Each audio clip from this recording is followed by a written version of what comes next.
Part 2 के अंदर जाने वाले हैं, जिसका सेक्शन सी है toward civil disobedience. It means civil disobedience movement की शुरुआत। After the withdrawal of the non-cooperation movement, the Congress leaders wanted to end mass struggle and fight British rule by participating in elections to the Provisional Council set up in 1919 by Government of India। मतलब ये non cooperation movement के जैसे ही withdraw हुआ तो Congress leader ये चाहते थे कि अब ये मास स्ट्रगल और ये फाइट ब्रिटिश ये रहने दो, अब हमें पूरा का पूरा अपना खुद का इंडिया चाहिए। उसके लिए इन्होंने क्या किया, एक स्वराज पार्टी की स्थापना की, जिसमें सीआर दास यानी Chittaranjan Das and Motilal Nehru founded the Swaraj party within the Congress to fight the elections for the councils and demand reform. उसमें से यंग लीडर से जवाहरलाल नेहरू और Subhash Chandra Bose pressed for full independence. वो फुल इंडिपेंडेंस चाहते थे। ठीक है, फिर क्या हुआ, वो जैसे full independence factors that shaped Indian politics towards the late 1920s, there were world wide economic depressions.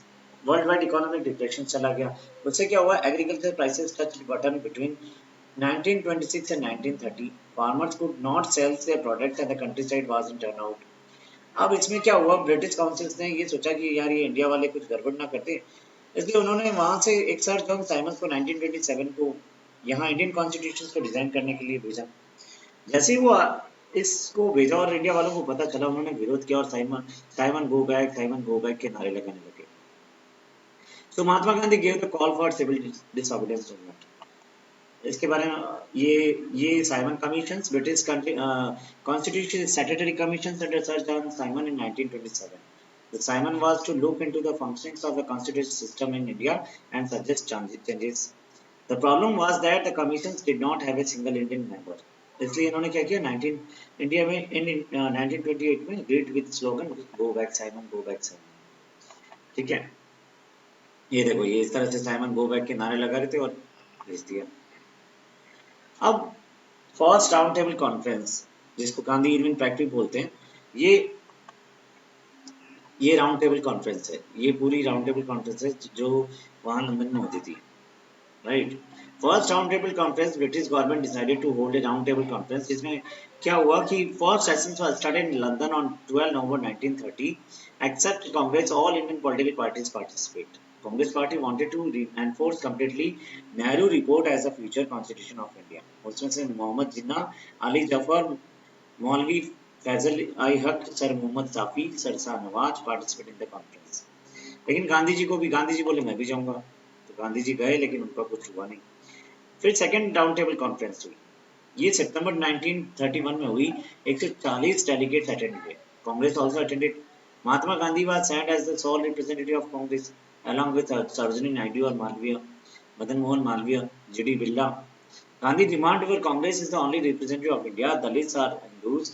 No special electives for Muslims. Gandhi Ambedkar class or treating untouchable as minority.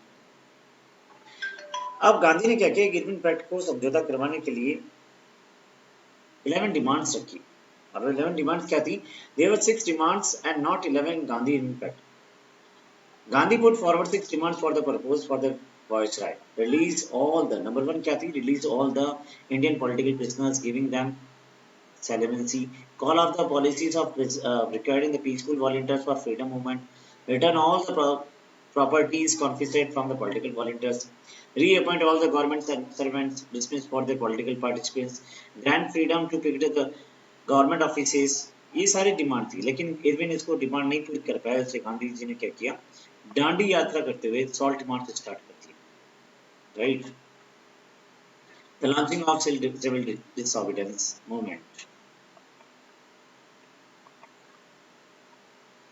अब सॉल्ट मार्च को क्यों चुना, ये question very very most है। अब salt march को गांधी जी ने इसलिए चुना क्योंकि salt is consumed by both the poor and rich. It is one of the most essential item of food. The government had the monopoly over its productions. Mahatma Gandhi called tax on salt as the most repressive act of the British government. अब salt मार्च में क्या हुआ, Gandhi ji decided to inaugurate the civil disobedience movement by breaking the salt law. Gandhi ji and 78 of his followers started a march on foot from Sabarmati Ashram to Dandi. On 6 April 1919, they reached Dandi. Gandhi prepared salt by using sea water, broke the salt law and inaugurated the movement. और जैसे ही salt law break किया और civil disobedience movement start हो गया। ये देखिए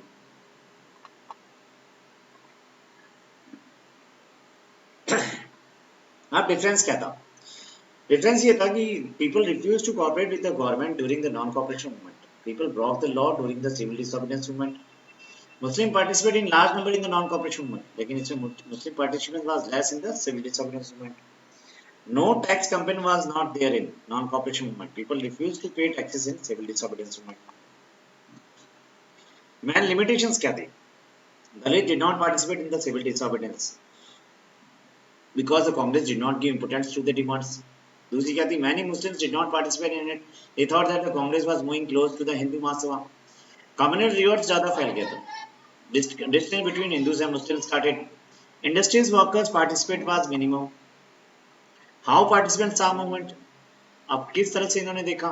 country side में क्या था कि many activities were rich peasant communities like the Patidars of Gujarat and Jats of UP. They were mostly producers of commercial crops. Badly affected.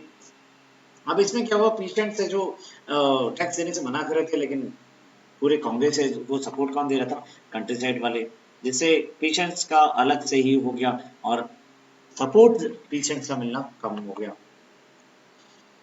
Poor the depressions made them unable to pay the rents to landlords. Their own income dwindled swiftly. They wanted Congress to help them in getting the unpaid rent remitted. Business classes, Indian industries and merchants had made huge profits during the First World War. They now reacted against colonial policies. They restricted their trade.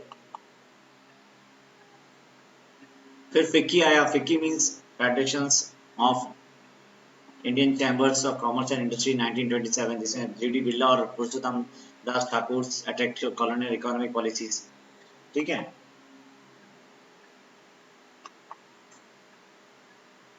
ये women and civil disobedience movement का women का role था. ये question आ सकता है कि 1930 was the year when women entered the struggle for independence as a massive struggle. During Dandi March, thousands of women came out to listen to him. Eager participants in protest marches, picked foreign clothes and liquor shops.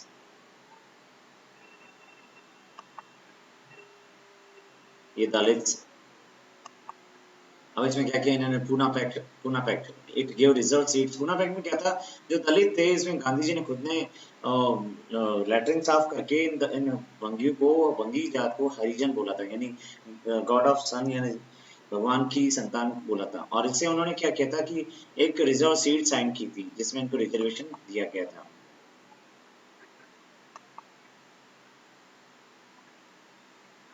ठीक है. अब आता है आपका sense of belonging. अब sense of belonging में क्या क्या चीजें आती है? कॉमन हिस्ट्री फिक्शंस आता है, फोक सॉन्ग्स आता है, पॉपुलर प्रिंट्स एंड सिंबल्स आता है, ये सारे आते हैं. अब उसके लिए आता है भारत माता. ये देखो, ये सेंस ऑफ कलेक्टिव बिलोंगिंग में क्या क्या आता है? History fictions, popular songs, even nationalism in India is हाइंग to motherland when the Mataram began to sung widely in the national movements. फिर क्या आता है? National become to see the images of Bharat Mata. Bankim Chandra created the first image of Bharat Mata. Various of other artist portrayed Bharat Mata in different forms. फिर Netaji Natisha Shastri brought a collection of Tamil tales. Symbols like flags sought out to inspire people about nationalism. ये सारे चीज क्या है? Sense of collective belonging है. इसको मैंने क्या कि इस डायग्राम के जरिए बताने की कोशिश की है. प्लस मैंने ये भी बताया ये सिंबल्स के जरिए भी, है ना. बलाड्स लोकगीत टाइप का होता है. Icons and symbols, reinterpretations of history. ठीक है. इस तरह से ये पूरा चैप्टर खत्म हो गया. इसके ही इंपोर्टेंट टर्म्स हैं nationalism, national state, satyagraha, khalifa, picked, begar, martial law, civil disobedience. ठीक है. ये इंडिया का मैप है. यहाँ पे ये सारे सेशंस हुए थे, यहाँ पे ये सारे मूवमेंट्स हुए थे. Thank you for watching. ठीक है. तो ये था आपका पूरा का पूरा चैप्टर. आई होप आपको ये चैप्टर समझ में आया होगा. फिर भी अगर कोई आपको लगता है कि ये चैप्टर में आपको कोई डाउट हो तो प्लीज आप बताएं, है ना.